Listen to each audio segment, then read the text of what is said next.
네, 안녕하세요. 분전입니다. 오늘은 조금, 어려울 수도 있고, 좀 큰 얘기인, 그리고, 요걸 할 수 있어라고, 의문이 들 만한 그런 얘기인, 이제, 금리 예상에 대해서 제가, 건드려 보려고 합니다. 그래서, 보통, 이제, 경제를 아는 사람들이 금리와 환율은 예측할 수가 없다, 없는 영역이다라고 말씀을 많이 하는데, 뭐, 일견, 저도 당연히 동의하는 바인데, 지금 상황, 그리고, 기준금리가 아닌 어떤 시중금리라면은 조금 더 예상할 수 있는 범위가, 있지 않을까라는 생각에서 제가, 여러 가지 좀 파봤고, 그래서 그 결론적으로 좀, 어느 정도, 예측을 할 수 있다라는 생각이 들어서 오늘, 요 주제를 갖고 나왔고, 시중금리와 일단 기준금리는 좀 다릅니다. 그래서 기준금리를 중앙은행에서 발표를 하지만 거기에 따라서 시장의 뭐 다양한 요소에 의해서 시중금리가 좀 변하거든요. 그래서 시중금리 예측은 기준금리 예측보다 그나마 더 가능한 편이라는 거 참고하시면 좋을 것 같고, 저는 시중금리가 어떻게 될지를 예측을 하고, 물론 시중금리에는 기준금리가 당연히 중요하게 반영이 될 텐데,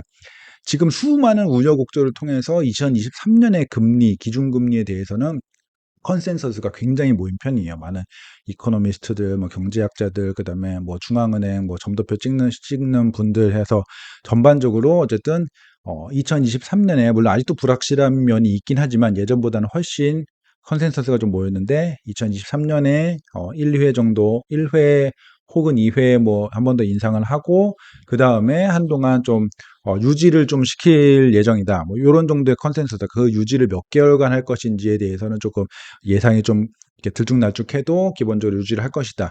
요 정도의 컨센서스가 있고 저도 그것에 기반을 해서 그렇다면 시중금리는 어떻게 될지 요거에 대해서 오늘 얘기를 해보도록 하겠습니다.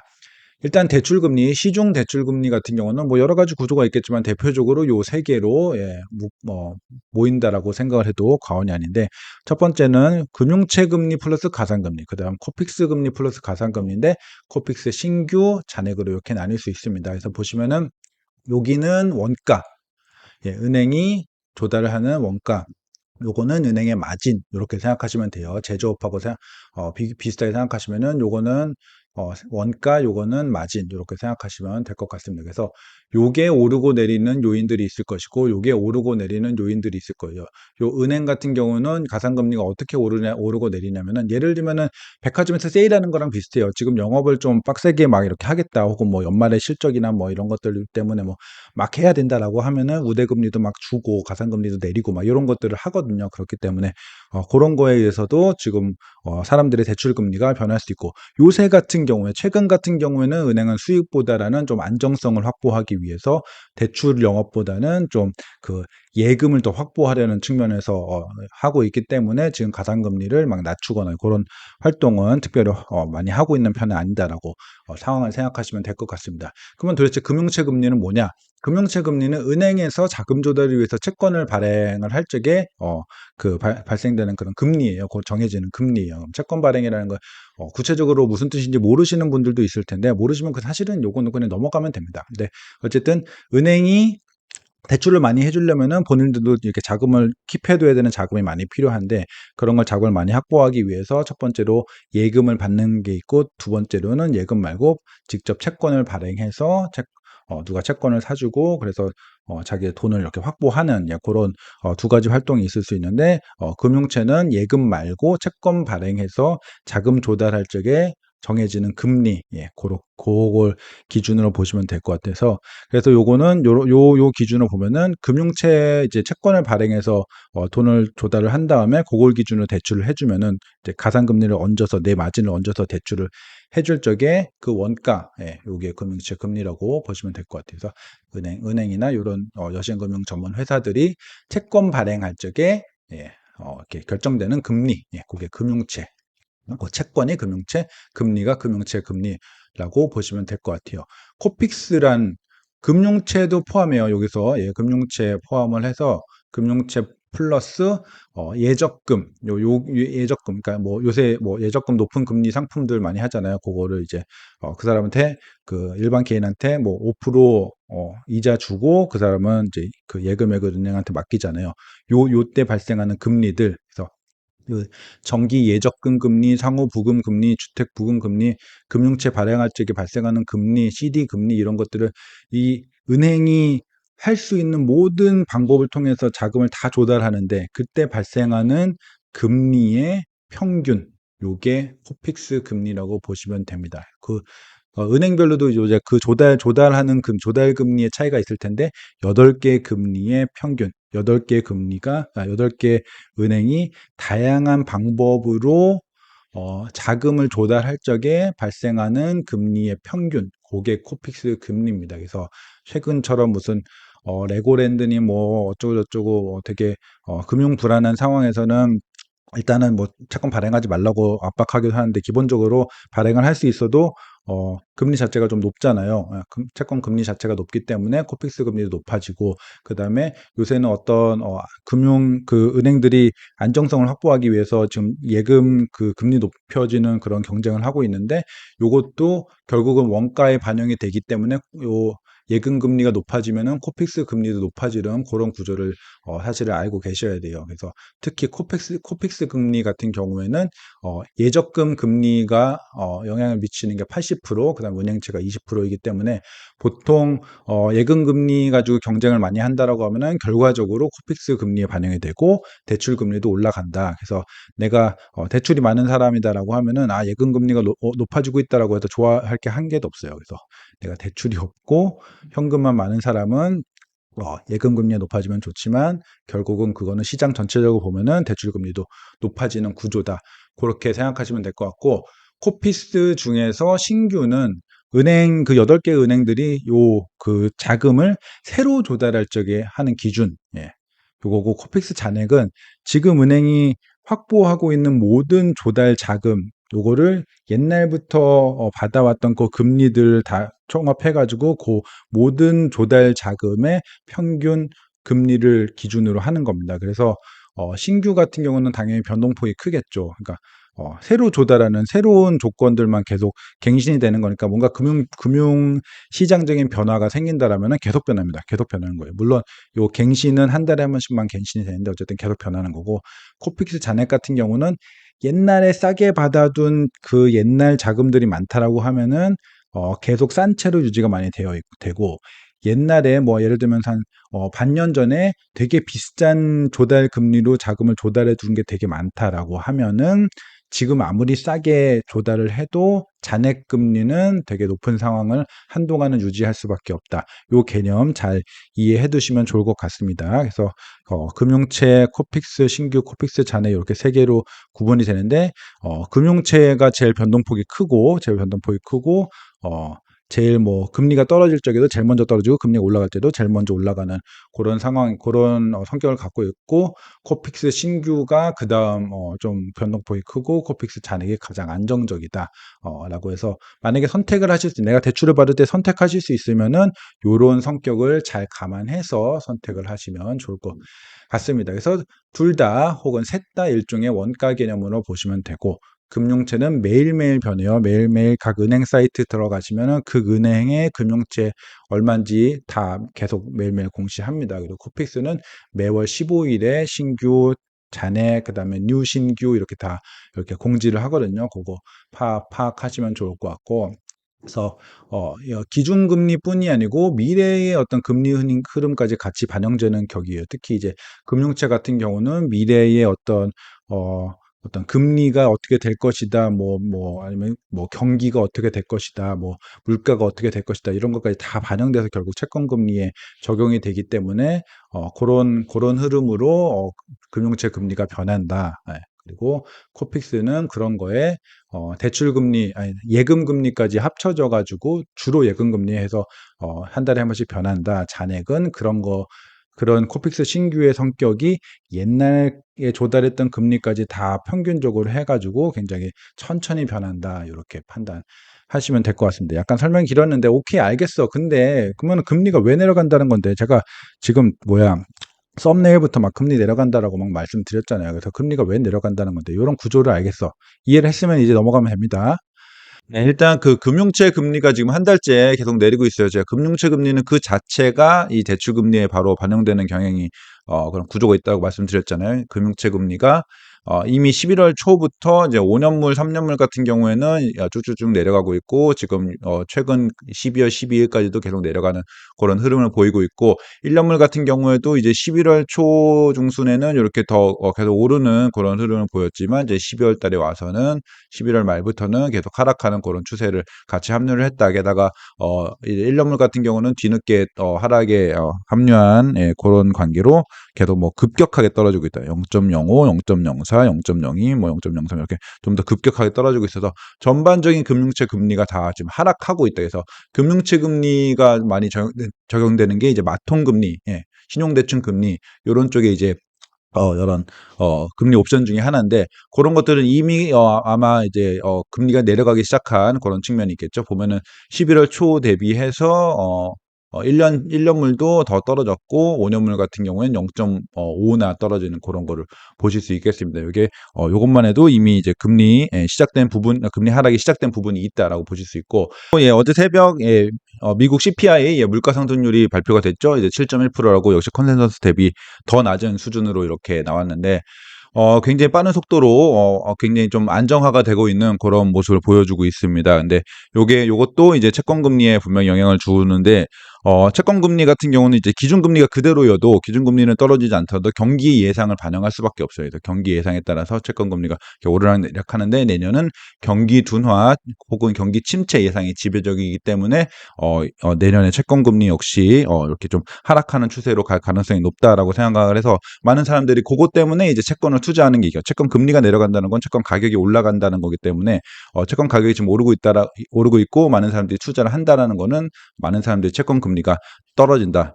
이게 결국은 대출 금리도 떨어질 수 있다라는 그런 로직으로 논리를 이렇게 이해할 수 있거든요. 그래서 지금 전반적으로 금융시장에서는 채권 금리 떨어지고 그러면 대출 금리도 떨어질 수 있다라는 그런 생각을 많이 갖고 있다라고 보실 수 있겠습니다.